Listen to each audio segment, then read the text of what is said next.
বন্ধুরা, আমি চলে এসেছি মাছ কিচেনে। মা বলো আজকে কি রান্না হয়েছে।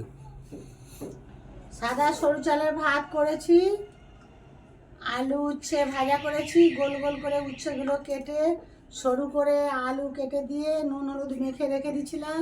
তারপরে কড়াই তেল গরম হয়ে যেতে উচ্ছেগুলো ভেজে রেখেছি।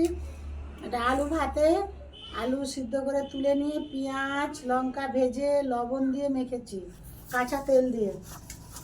আজকে ডিমের অমলেট করে তরকারি করেছি, সরু সরু করে আলু কেটে আলুগুলো ভেজে নিয়েছিলাম।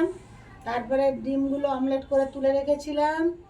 কড়াই তেল দিয়ে একটু পাঁচ ফোড়ন দিয়ে জিরে গুঁড়ো হলুদ গুঁড়ো লঙ্কা গুঁড়ো একটা টমাটম দিয়েছি, দিয়ে ভালো করে কষিয়ে অল্প জল দিয়ে পরিমাণ মাপের লবণ দিয়ে তরকারিটা করেছি। যে ভাই বলেছ যে মাসিমা টমাটোর টমাটো আজকের কথাটা ঠিক হলো কি না, আমার প্রশ্নের উত্তর দিও, আমায় কমিক করো। এই ভিডিওটা ভালো লাগলে লাইক কমেন্ট আর শেয়ার করে যাবেন। বন্ধুরা সাবস্ক্রাইব করে যাবেন, প্লিজ সাবস্ক্রাইব করে যাবেন।